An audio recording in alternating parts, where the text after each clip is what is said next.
Damos comienzo a esta tertulia de jueves 4 de abril de 2024. Por las dudas, hacemos la advertencia de 4 del 4 de 2024. Opa. ¿Hay que jugarle? Sí, hoy nos mandaba algún oyente que en los sueños, por ejemplo, es la cama, aparentemente el 4. No lo tenía. Pero bueno, ahí queda hecha la advertencia por si quieren enviar. Voy con los saludos. Cecilia Aguiluz. ¿Cómo andas, Cecilia? ¿Todo bien? Muy bien, un saludo a todos por ahí. Diego Irazábal. ¿Cómo andas, Diego? Buen día, bien, contento de estar acá con ustedes. Karina Novarese. ¿Cómo andas, Karina? ¿Cómo andan? Buen día. Y Esteban Valenti. ¿Cómo andas, Esteban? Buenos días. Mejorando. Mejorando, ahí va la recuperación, pero ya te tenemos acá, en el estudio. El otro día fue por Zoom, Sí, hoy dando un pasito más. Eso es una ilusión. Yo vengo aunque sea arrastrando. Sí, es cierto, la semana pasada coincidió con turismo también, que estaban todos afuera. Bueno, vamos al primer tema que tenemos previsto para hoy. La pobreza, medida por ingresos, tuvo el año pasado un leve aumento con respecto a 2022. Según el informe que divulgó el lunes el Instituto Nacional de Estadística, en 2023 estaban bajo la línea de pobreza el 10,1% de los uruguayos, cuando en 2022 fueron 9,9%. La diferencia, según se aclaró desde el INE, está dentro del margen de error. Estos números significan que cada 1.000 personas, 101 no superaron el ingreso mínimo para cubrir las necesidades básicas alimentarias y no alimentarias. A julio de 2023, para ser considerada pobre, una persona que vivía en Montevideo debía ganar menos de 19.519 pesos, en el interior urbano menos de 12.846 pesos y en el interior rural menos de 8.774 pesos. El informe del INE indicó que la incidencia de la pobreza en la población infantil duplica a la de la población en general, por lo que se mantuvo la relación que se ha dado históricamente en este indicador. El año pasado, el 20,1% de los niños menores de 6 años eran pobres, 0,4 puntos más que en 2022, mientras que en los mayores de 65 años eran pobres el 2,2%. Bueno, ¿qué análisis hicieron de estos números que siempre dan que hablar, más en año también de campaña electoral, pero cuál es su análisis sobre esta situación? ¿Quién quiere arrancar? Yo arranco. Dale. Sí. Si me permiten los caballeros. Dale, acá y la dama en salto. A ver, el primer análisis que yo hago es que la verdad me choca un poco que sea tema de campaña. No que sea tema de campaña, eso es lo normal, que genere esa polémica tan rabiosa, cuando en realidad lo que deberíamos estar centrándonos es en analizar por qué desde hace por lo menos, no 10 años, pero casi, estamos en un más menos del 8 al 11,6. O sea, en el 2017... Mira, tenía los números acá y se me cerró el teléfono, porque no me puedo acordar todo de memoria. En el 2017 fue la baja que tuvimos histórica, 7,9% de la población total. Subió con la pandemia a 11,6 en el 2021, bajó en el 2022, vuelve a subir ahora en lo que el INE considera que es algo así como, no sé, ¿cómo le llaman? Un empate, ¿cómo le dicen? Sí, dentro del margen de error. Por lo tanto... Pero por eso digo, a ver, a mí no me preocupa, obviamente, la pobreza, me preocupa que suba, un 0,1 porque implica cientos de personas, pero me preocupa mucho más que discutamos por qué tenemos ese núcleo duro, que es lo que los analistas cada vez destacan más, que no se puede bajar. Porque buenísimo que se haya llegado a 7,6 o a 8,8, pero estamos en esos 2-3 puntos que no los podemos bajar. Y sí es cierto, como discuten algunos de los candidatos, que el corazón de esto está en los más jóvenes y en los más chiquitos todavía. O sea, 20% de pobreza infantil no me llama la atención, lamentablemente, porque venimos así desde hace décadas. Entonces, hay que empezar a discutir cómo se sale de esto, no si tenemos un decimal más o menos. Lo cual no significa que sea una buena noticia que hayamos subido de vuelta, ¿no? Y hay que analizar por qué. A mí, yo todavía no leí un análisis claro de por qué se ha subido un poquito más del año pasado a este. He escuchado algunas excusas, he escuchado algunos ataques, pero me gustaría, en primer lugar, analizar el porqué de estas fluctuaciones y el porqué de que nunca salimos de menos del 8.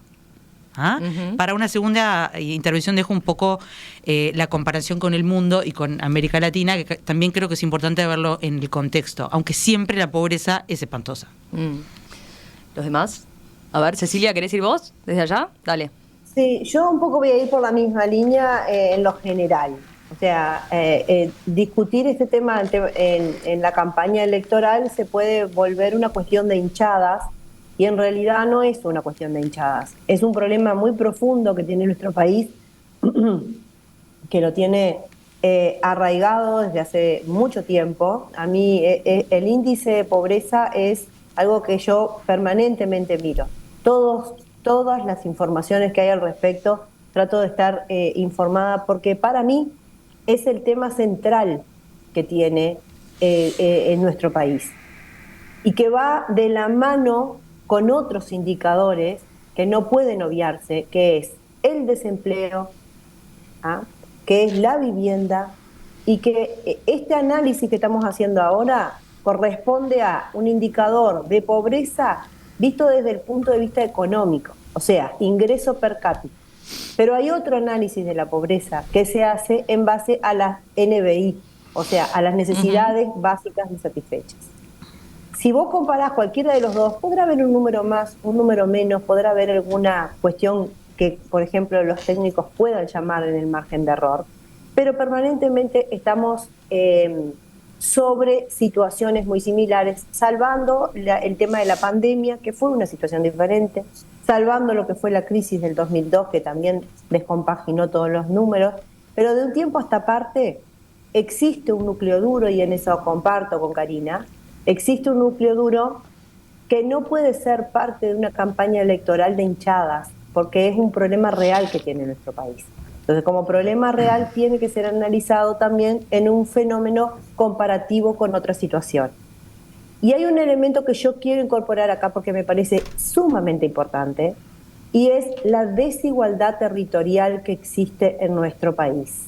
Y esta palabra, esta frase, este concepto de desigualdad territorial no existe, lo inventé yo, lo aplico hace años que ando atrás de los números de la pobreza y siempre termino y llegué a esa conclusión. Existe una desigualdad territorial donde el norte es más pobre, donde los gurises del norte tienen mayor indicador de pobreza, donde la mayoría puede pensar que vivir con 19.000 pesos nadie puede hacerlo en Montevideo, vivir con 12.000 pesos en el interior tampoco, vivir con 8.000 pesos en el interior rural menos, pero la realidad indica que en cualquiera de los dos indicadores, ya sea el económico, que es este que estamos analizando, o el de índices de NBI, en el norte del país hay muchos más pobres y muchos más niños. En un informe del año 2012, que tenía que ver con el NBI, que había hecho para el OPP, hablaban de que 6 de cada niños del norte del país estaban en situación de necesidades básicas insatisfechas. Entonces, realmente tenemos un problema grande que ya no es un problema que podamos tratar en una elección livianamente, sino que es un problema estructural. Nosotros podemos decir que comparados con el mundo quizás tenemos una pobreza pequeña, todos los números nuestros igual siempre son pequeños porque somos un país pequeño, pero en realidad creo que como uruguayos son de todas maneras números que son inaceptables. Y esa me parece que es la premisa que deberíamos manejar cuando hablamos de este tema de la pobreza. Leo algún mensaje de los oyentes. Hay también quienes apuntan a esos límites, ¿no?, que se fijan, que se establecen. Porque, por ejemplo, dice Gustavo, para mí lo más obsceno son los propios valores de ingreso que marca el límite de pobreza o no. Incluso aunque el índice hubiera bajado a la mitad, ninguno de nosotros con la mano en el corazón puede decir que superar por 100 pesos o por 1.000 pesos o incluso por 10.000 pesos ese ingreso que se establece, se puede decir que alguien no es pobre. Es verdad. Los hombres de la mesa, a ver, los escucho a ustedes. Arranco. Dale. También concuerdo con lo que dicen las compañeras y lo que dice también el oyente.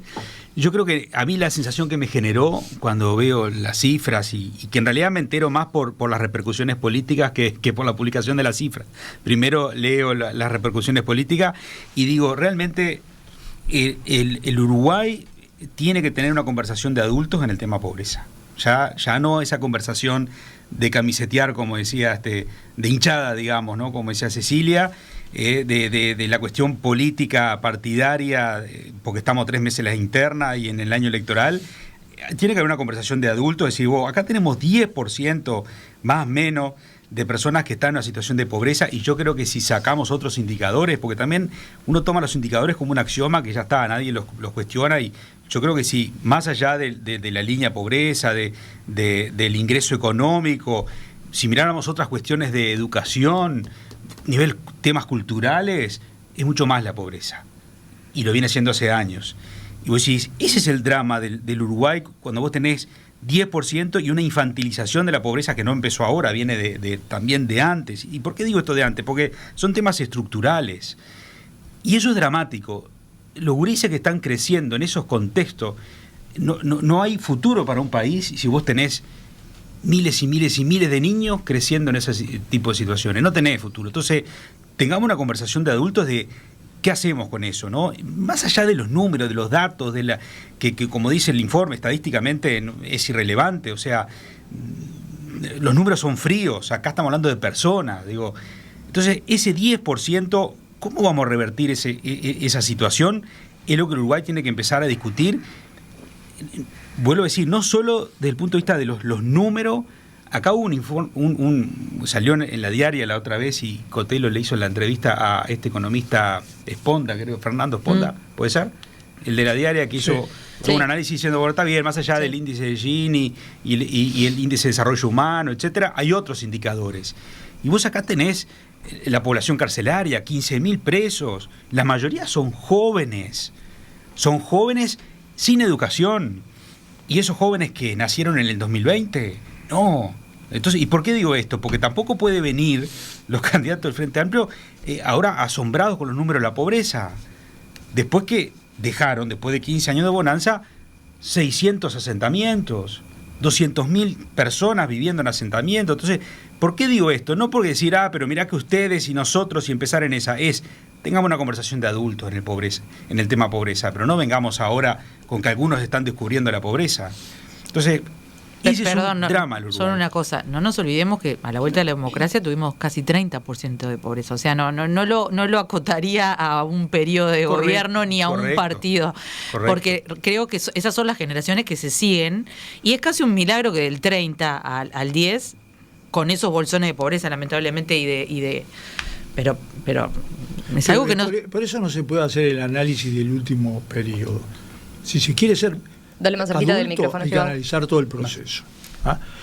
Yo primero voy a partir de una definición. Cualquier gobierno, en particular si es un gobierno progresista, que termine su elección, su periodo de gobierno, con 10% de pobreza infantil, 16% de pobreza de menores de 16 años, es un gobierno fracasado.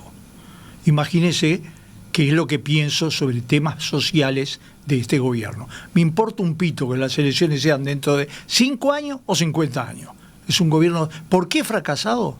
Y no lo comparo con la Argentina, porque el Uruguay produce alimentos para 10 veces su población, y sigue habiendo ollas populares, y sigue habiendo zonas absolutamente marginadas del resto del país, barrios donde no entra ninguno de los que está acá se anima a entrar.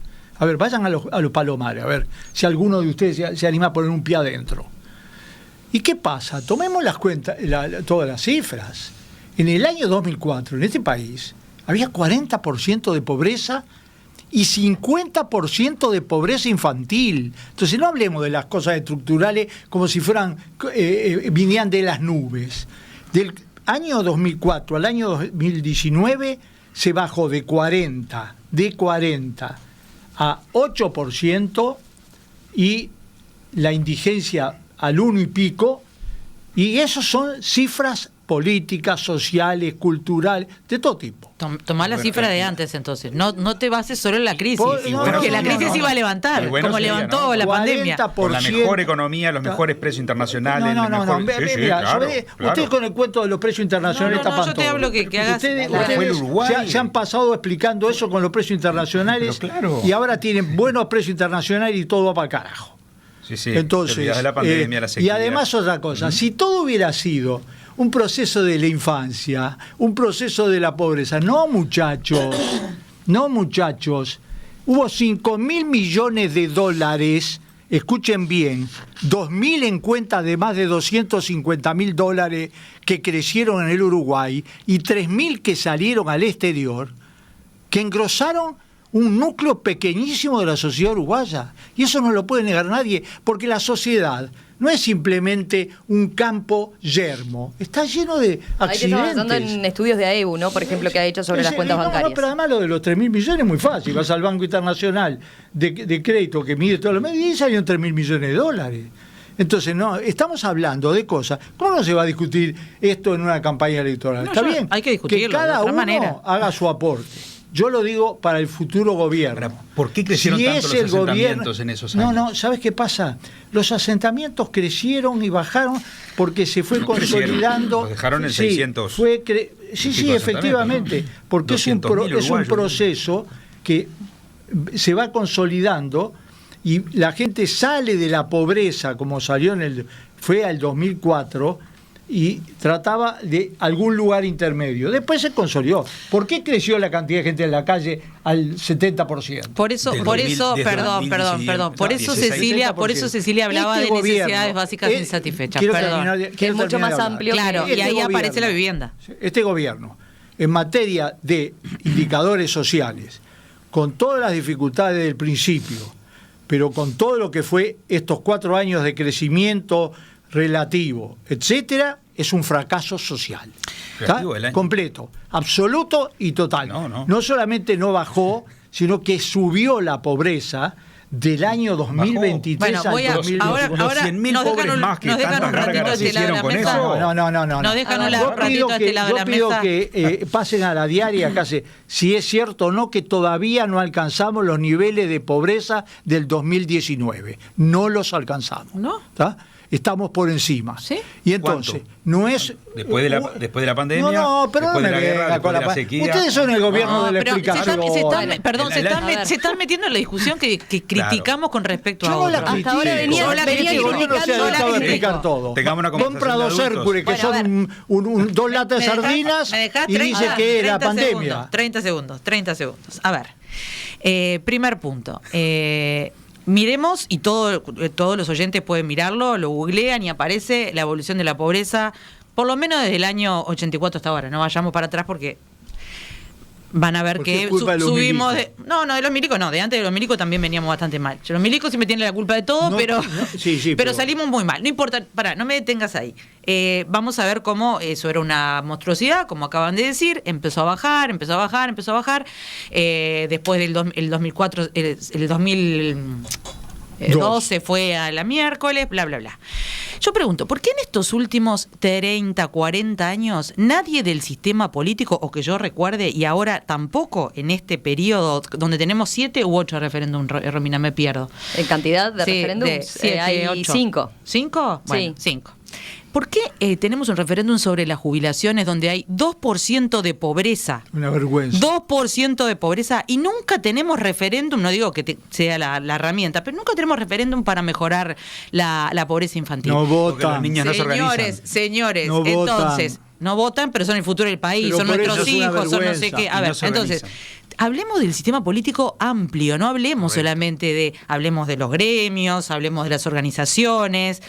A nadie, todo el mundo se rasga la vestidura por los niños y por los menores, pero después, a la hora de sacar la guita, no está.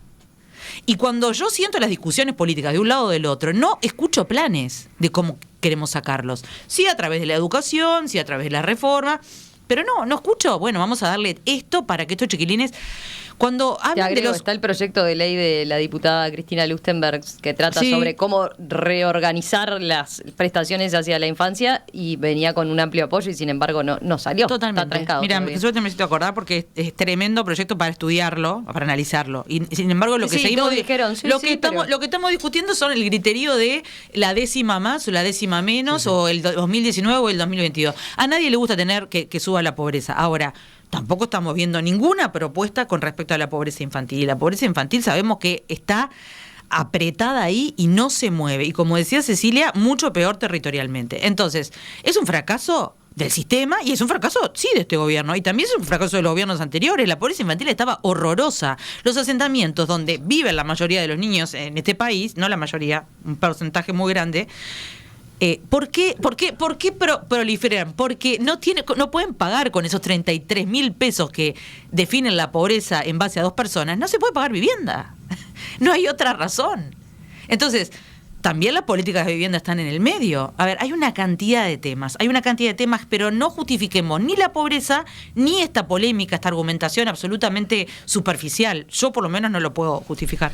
A ver, yo iba por ahí ahora. ¿Por dónde entienden que si hablamos de ese núcleo duro, ¿no? Que se mantiene, línea más, línea menos, para arriba, para abajo, pero decimal más, decimal menos, ese núcleo duro, al que no le podemos entrar, al que todavía nos falta, ¿no? Y planteaban ustedes, bueno, tenemos que abocarnos a eso como discusión a nivel país.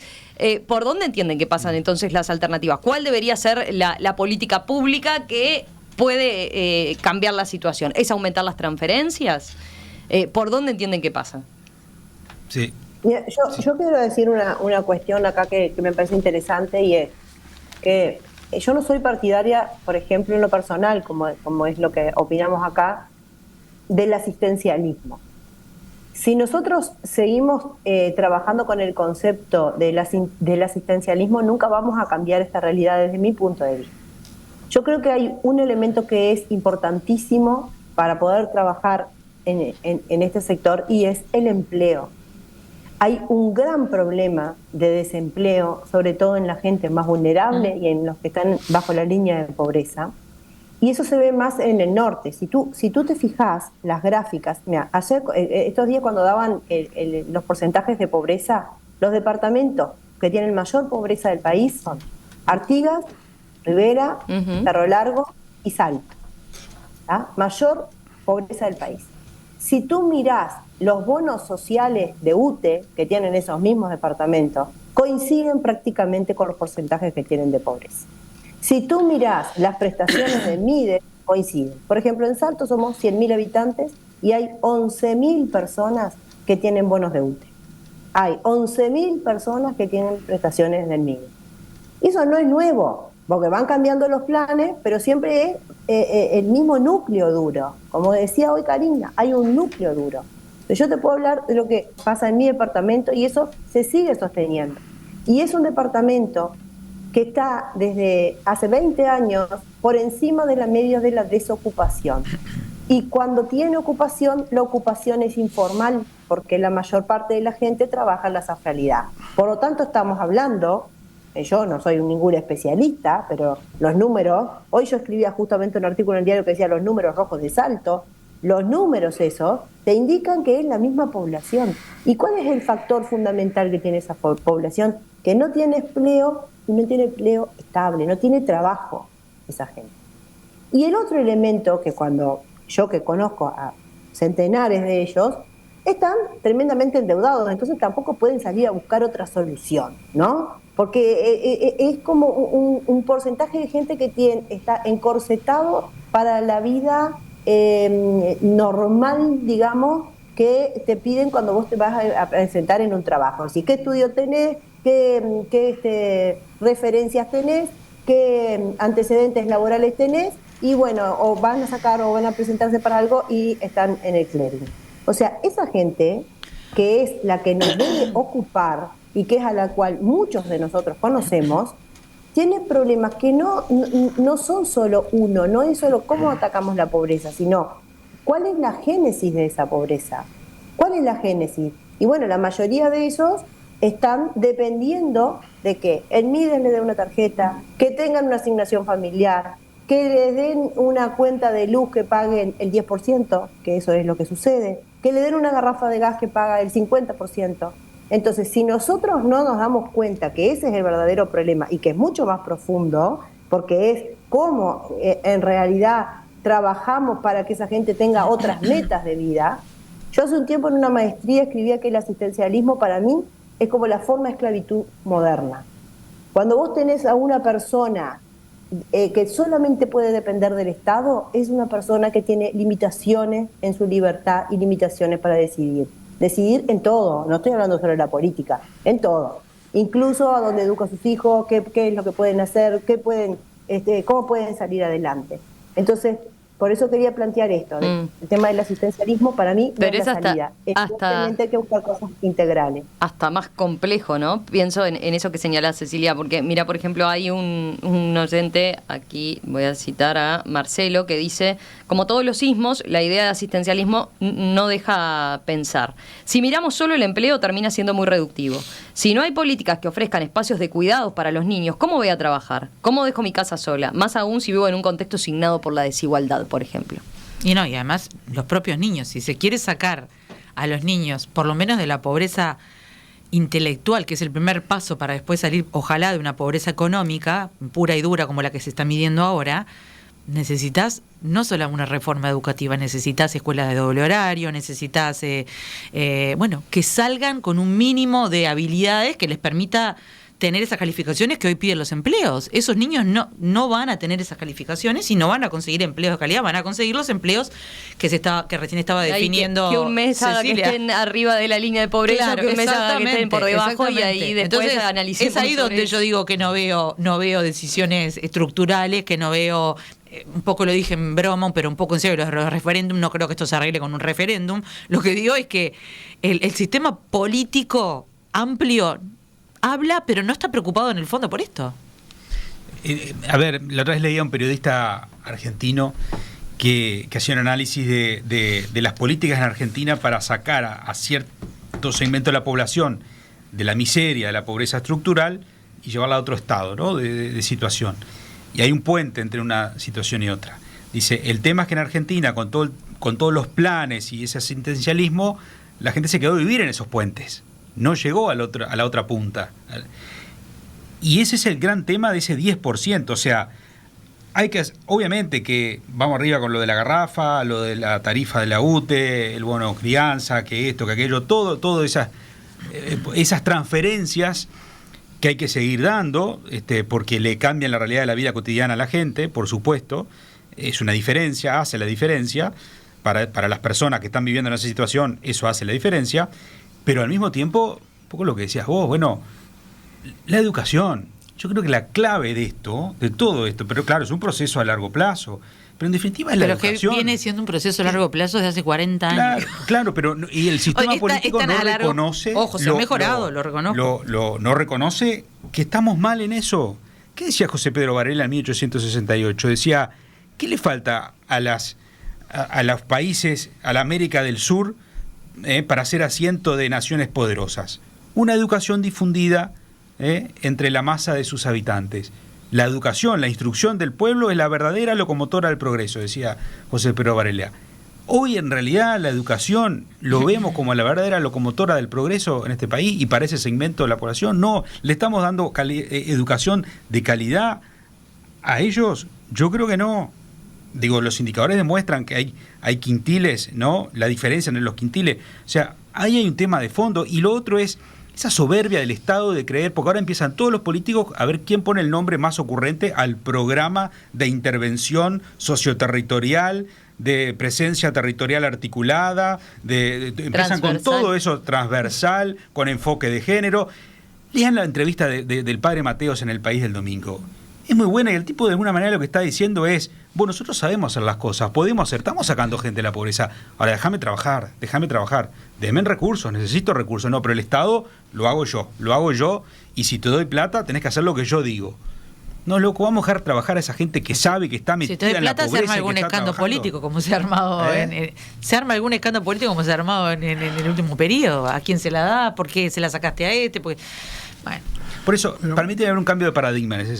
Quería ir a eso. Vos decís eso, las organizaciones sociales son las que tienen que llevar a cabo. Si la realidad y la teoría se dan de bruces, la que está equivocada es la teoría. Y acá estamos con la teoría de que solamente con transferencia o solamente con la intervención, más presencia del Estado y todos esos programas y creamos unas elucubraciones teóricas divinas, pero la realidad te demuestra que no le estás cambiando la vida a ese 10%.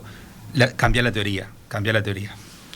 Bueno, si hay dos temas que tienen relación con todo el resto de una actividad gubernamental. Una es la delincuencia, todos lo sabemos.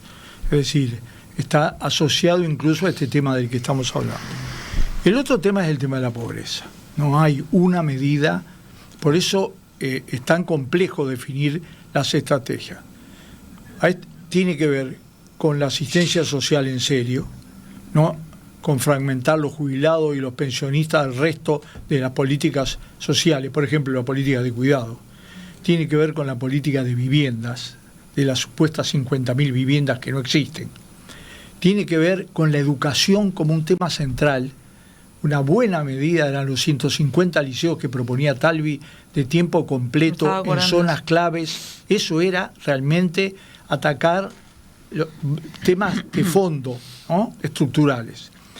Tiene que ver con el problema del deporte, aunque parezca lejano. El deporte es y ha sido en el Uruguay un instrumento por lo menos de integración de determinados sectores. Basta ver que la organización más poderosa del Uruguay numéricamente es el baby fútbol.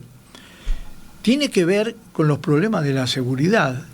Si vos dejás que el narcotráfico sea una de las pocas opciones que le queda a mucha gente para salir de la miseria, de la pobreza, todo ese conjunto de cosas, y la cultura, ¿no? Es decir, que es una suma de todas estas cosas.